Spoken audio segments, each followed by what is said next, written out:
Hey everybody, the Reswiral here, and welcome back to more of the Great Ace Attorney. Okay, so on to the second part of the trial. There it is. I'm hoping I'll be able to get through the rest of this case in this session, but we shall see. Ah, dear. It's been a really, well, not really long case. It's more the fact that I've mostly done it in 1 hour and a half chunks. The defense has proposed a closing argument. Another. Very well. A right is a right after all. Oh yeah, they all did, you say. Yeah, guilty. Guilty. So we have to, change their minds. Again. Here begins our second closing argument. How many do I get? Foreman of the jury, are you prepared to begin? Of course. Now, 6 jurors. The court orders you to explain the reasons and basis behind your guilty verdicts. Yay! It's probably my favourite part of the game, to be honest. Just the jury. Judicial findings. The jury's assertions. The criminal left evidence at the scene. It's those 3 books that incriminate him. If there's a possibility that someone else stabbed her, I could reconsider my verdict. If the window was closed when she threw the book, then it's not relevant to the case. Throwing a book isn't that big of a deal in the first place. It wouldn't kill a man. Let's wrap this up, chop chop. If I don't get paid, I'm dead meat. That reminds me. I had a house fire recently. I caught such an awful cold after. Okay, so 5 and 6 didn't really say anything important. Seems the jurors' opinions have become more concrete as of our second closing argument. Not really. Did you hear 5 and 6? They said nothing. Once again, with some exceptions. Oh. Our transfer student fails to break down the last witness with his cross-examination. There's no denying it now. The man who ran away from the scene was the defendant. Therefore, there was not a single other person who could have committed the crime. The eyewitness account was accurate. That makes this verdict all the more conclusive. I'm afraid that's the only truth. If that's the case, then this closing argument will have to prove that there's another undeniable possibility. What makes a possibility undeniable, though? Evidence? You should already know the answer to that.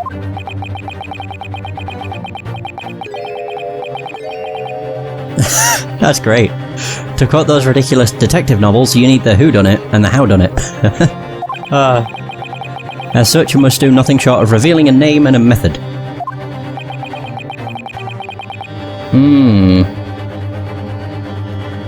If it was that simple, I wouldn't be in this mess. But if you can't do it, you'll never find the path to the great turnabout. Ugh. We're in a bit of a pickle. Thus, the closing argument will now begin. I'm sure that you're prepared, defense. Sir, I guess this is the moment of truth. Ah, there it is. I was waiting for the double slap. The one who holds the key to this closing argument has to be Juror 4, Mrs. Garadeb.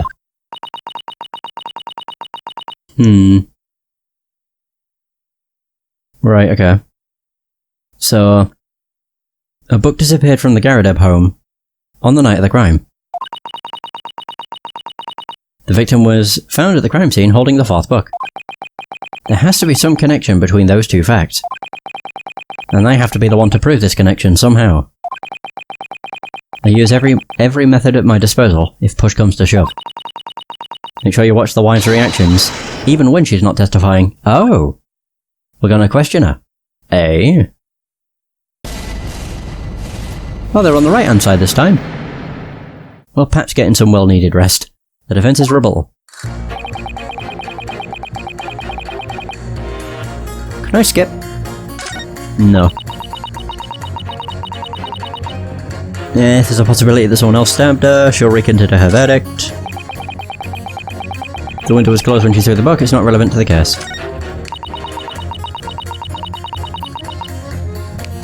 Yeah, even that isn't really that impressive. Not impressive, it doesn't really say her verdict, or solidify her reason. All three of them. There we go, if I don't get paid I'm dead meat. Press. Hey, what's your deal? Why are you in such a rush? A man's life is at stake.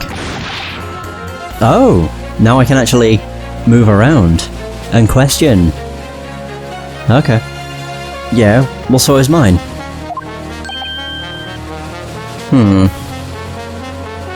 Huh? Didn't I tell you already? I'm a worker paid by the day. If I go home penniless today, then you'll find me floating in the Thames by tomorrow morning. What?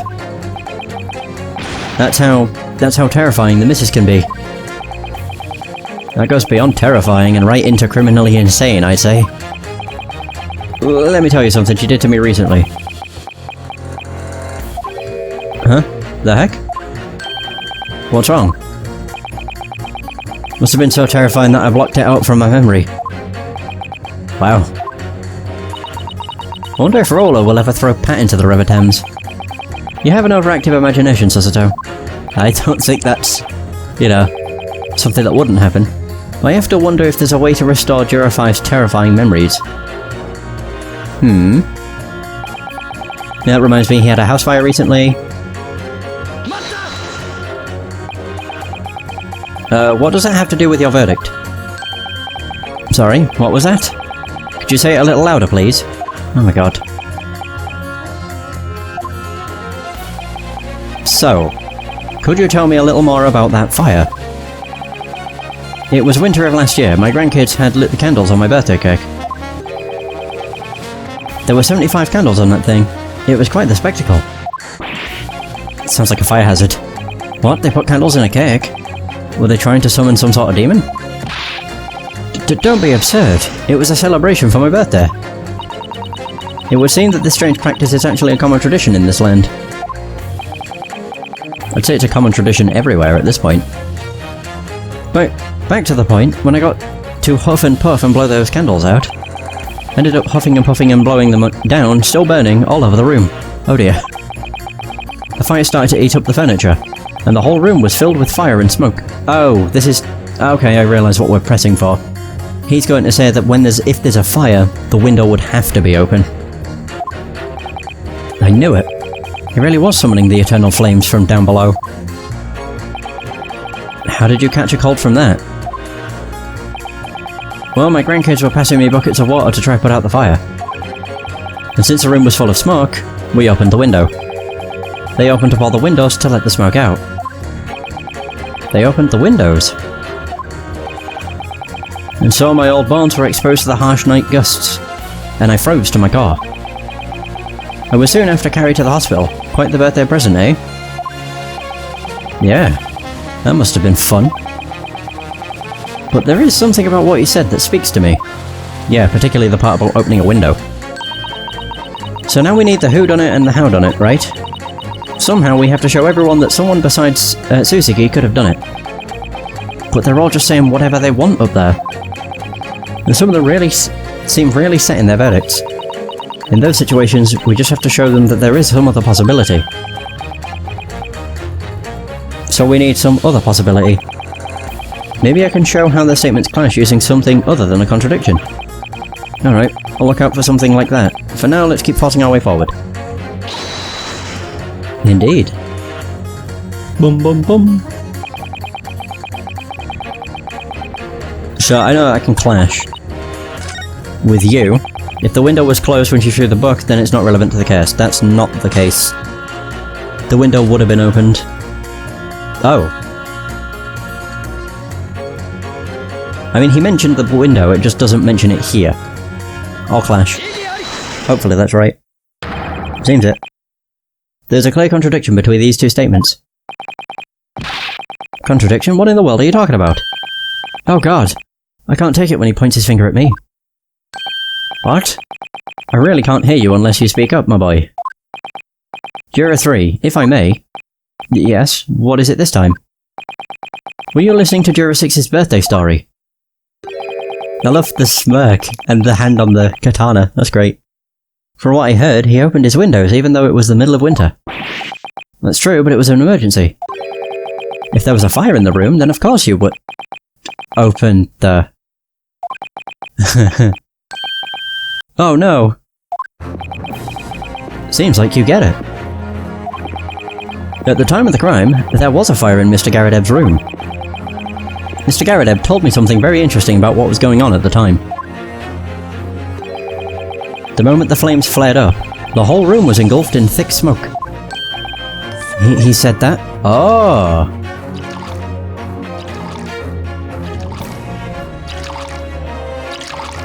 Wait a minute. Holy crap. Wait, why can I question Joan?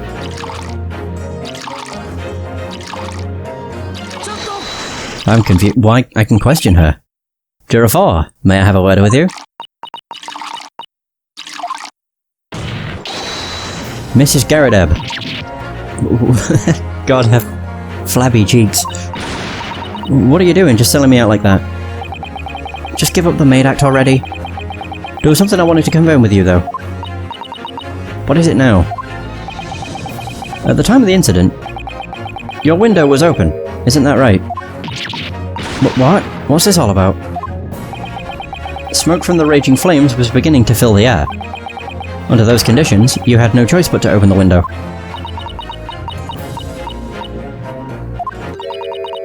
What are you talking about? Fine, I admit it. My husband really did rush to open the window. But of course, I kept throwing things without a care in the world. Even while all of your possessions were going up in flames. Letting your anger out is good for your health, so I had to throw to my heart's content. That doesn't sound so good for anyone's health. Anyway, we've proven that the window was open. Let's have that added to the jury's claims. Okay. It's true the window was open at the time, I had totally forgotten about that. Okay.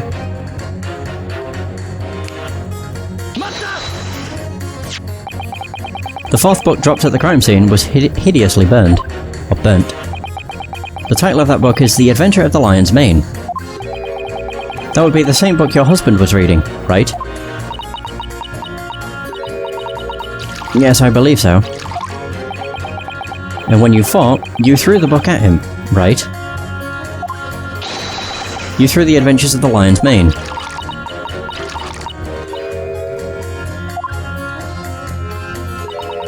I threw it. It was the closest thing in reach, so it was the very first thing I threw. And now that I think about it, it was the book that my husband had been reading, yes. Why didn't you just say that from the start? Because I had no memory of it. You know how it is. When something like that happens, you just throw whatever's available.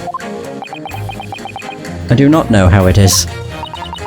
Never mind the title, what the object even is doesn't matter to you in the moment. Oh. I can now question number 5. What the fuck? Chotto! What is happening with this? Sheesh. Excuse me, Juror 5. Oof. I remember it all. All of my repressed memories are back. What? When I was listening to that old lady, it all came back to me. Yep. I knew she was going to say that. Don't call me an old lady, I'm a wife and a maid, and that's it. He's not even responding to her violent outbursts. It was 2 weeks ago, after I finished my work for the day.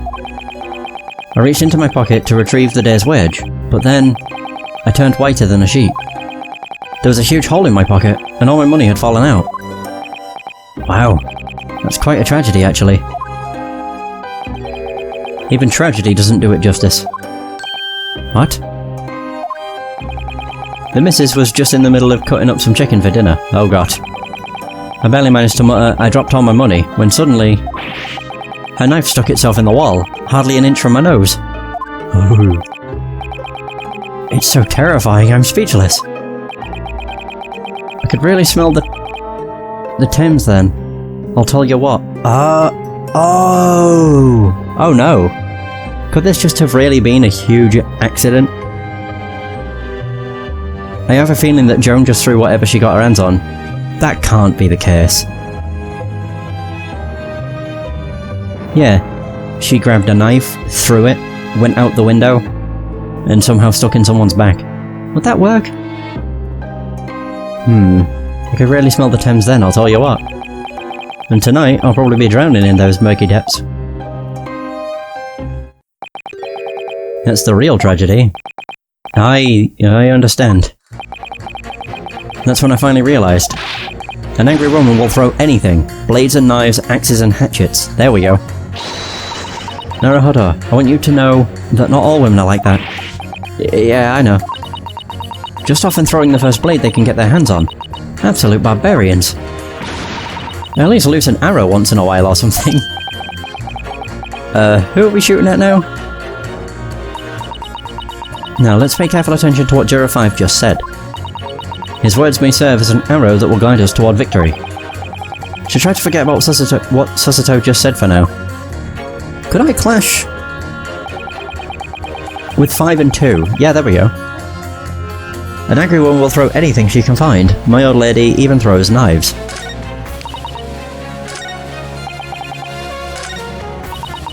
If there's a possibility that someone else stabbed her, I could reconsider my verdict. There. This seems incredibly unlikely, but I'll go with it.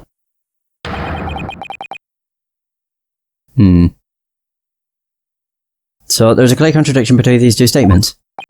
A contradiction? Explain your self-defense. Or explain your assertion. Juror 2, I think this may be the new possibility that you were looking for. What did you just say? I actually thought I got it wrong, because it did objection. Maybe it does that all the time, but the music didn't cut out instantly. I may have found another way the victim could have been stabbed with the knife. And just what is it? The fourth book. The Adventure of the Lion's Mane was discovered at the crime scene. If it really did come from the Garadev home, then we can safely come to one conclusion. There may have been one more object that was thrown from that room. What? After all, Juror 4 said that she had no idea what she was throwing in her blind fury. Isn't that right, Juror 4? Just what are you implying? As soon as she realised the truth of this book, I wager that she may have already begun fearing this other possibility to be true. Japanese attorney, as a representative of this whole jury, I request an answer. What do you believe is this other object that flew across the street from their flat? What I'm about to say is absolutely crazy. I don't have any decisive evidence to back this up, but I'm about to make a serious indictment. But this is a possibility that we must investigate. Understood. The defense is ready to voice its thoughts. The other object that flew out of the Garadev's flat was... the knife. Is that what that was in her back? It's a Stanley knife. Is it Stanley knife? I can't remember what they're called. Stanley knife might not be correct. I think it's just a pocket knife. Whatever.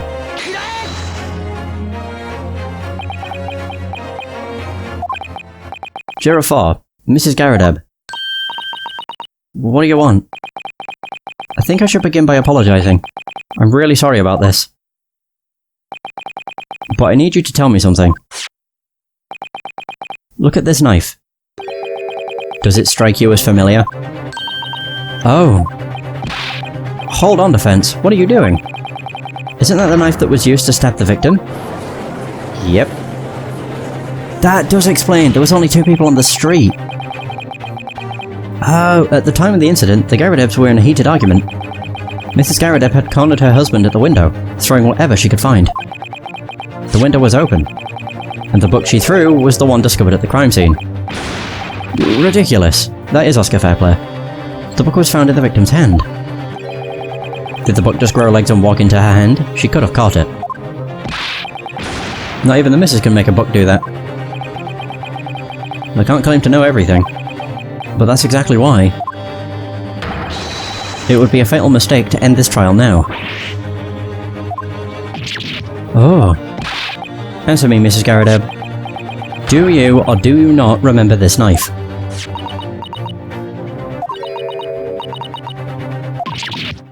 Oh god. Oh, slam. She recognises it. Oh dear. My lord. I would like to amend my verdict. Again. I made a promise, after all. Juror 2. And I will as well. This is an unexpected turn of events. Oh, nice. I agree that it would be a mistake to end the trial at this point. Foreman. Don't forget about me. I don't really think this old lady really did it, but... Count me in too. I wouldn't feel satisfied with the verdict right now. Good show. All at once then? Oh damn. Yeah!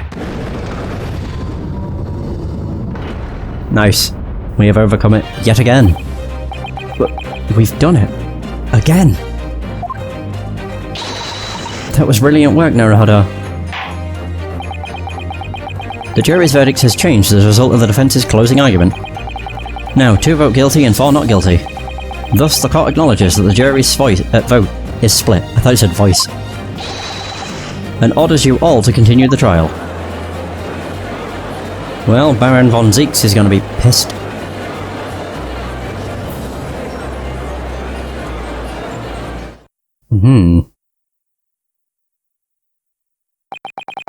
Lord Van Zeeks. Oh, Van Zeeks. I keep calling him Von. Do you have anything to say about this development? He's gonna shatter the glass. It reminds me of a strikingly tasteless farce. Okay, he's taking a sip, then he's gonna smash it.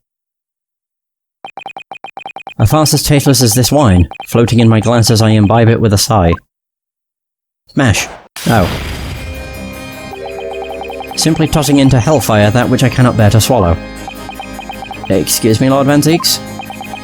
With all due respect, the defence has presented a viable possibility. You call that a possibility, Foreman? I call it nothing more than the lowest of vulgar nonsense, but fine.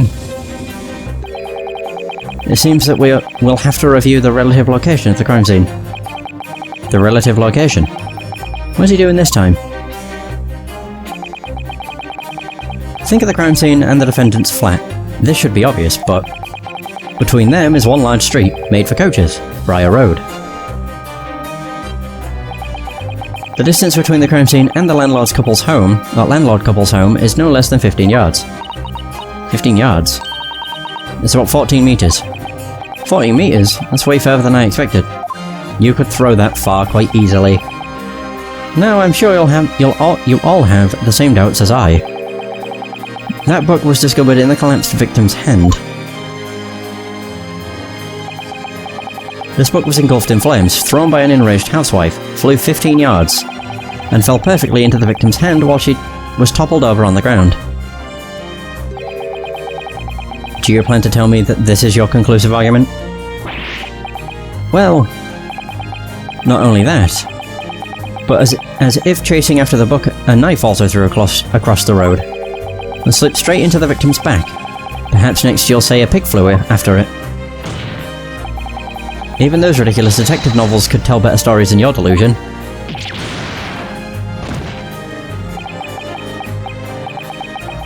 I don't have a rebuttal for that. Even a prosecutor shouldn't be allowed to say things like that. Susato? How dare he call detective novels ridiculous? I won't stand for this. That's the part you had a problem with? My lord, excuse me, but can I hold my tongue? I can hold my tongue no longer. What is it, legal assistant? It may seem like a wild dream to that prosecutor, but the new possibility revealed by the defence has changed the verdict nonetheless. Therefore, this court has no choice but to consider that possibility. And the only way to do that is to cross-examine Juror 4, Joan Garadeb. What? You want to cross-examine a juror?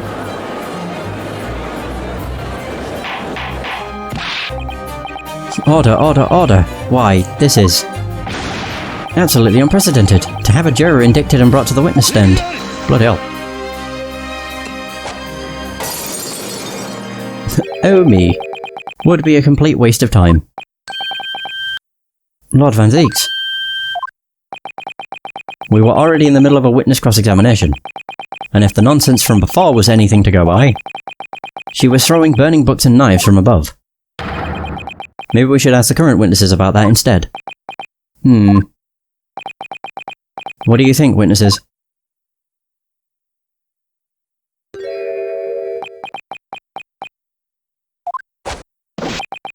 Patrick O'Malley, patrolman, ready to report. It would seem that he's finally awake. I'm so sorry for sleeping through the trial. I've been chasing so many scoundrels around the city, it's been about a month of no sleep. London constables truly are heroic, aren't they?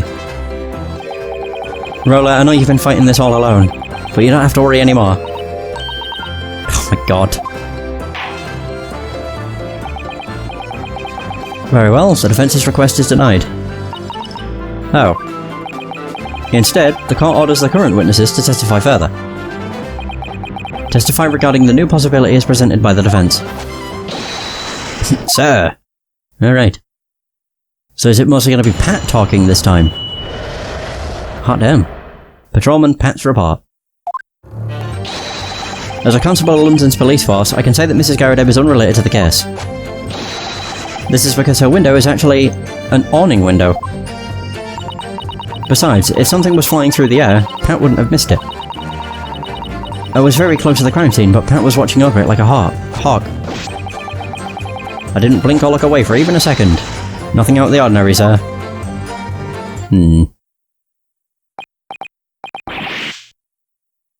Incredible. They were awning windows?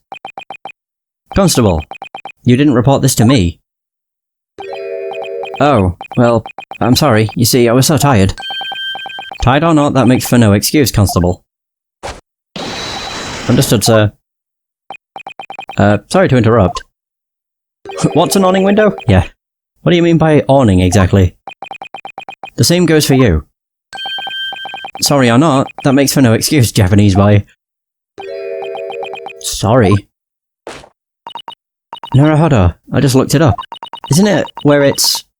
Yeah, they like jut out and then meet in the middle. That was a crappy explanation, but yeah. Do you remember the windows at the Garrideb home? The Garrideb's windows? Yeah, there we go. Like any other windows, you can open them to let in fresh air. But an awning window opens like this. Oh, that's why that makes... Oh, shoot.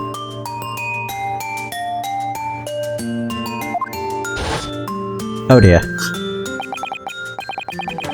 That's right, this window's most defining characteristic is that it can only open at an angle, due to being attached to a stair. Only at an angle? Seriously? Yes, that's correct. In other words, if you hold a knife or a book at the open window, it would just smack against the half-open glass and fall straight to the ground. Or smash straight through it. It didn't have a crack in... Oh, the window wasn't broken, so... maybe not. No way. It's been hard to understand coming from a country that knows nothing of windows. From the start, it was impossible for either item to fly 15 yards. At least not without shattering the window entirely. What? Great. Look, Pat, that crazy Jap was all like, what? Oh my god. Yeah, I totally vanquished that villain, Roller. You're amazing, Pat. Ah, dear. This is insane. My new possibility was thrown out of the window before I could even cross-examine them.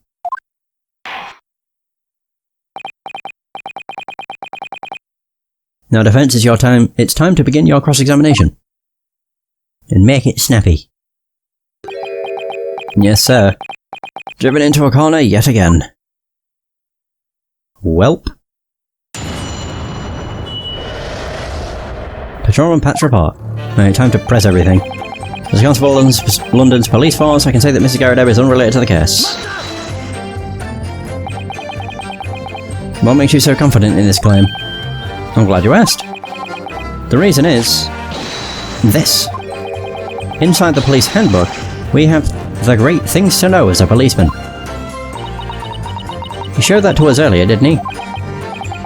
Did he? I don't really remember. The constable works tirelessly for the citizenry. That is everything I strive to accomplish. And that's why I stand tall and strong for my poor wife. Yes, I tire no more. My sweet, you're so manly. Of course. I do it all for you, Roller. Oh, Jesus.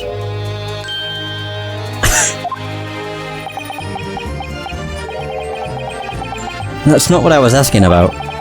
I wanted to know the basis behind your claim that Mrs. Garrideb is unrelated to the crime. Oh, that! You should have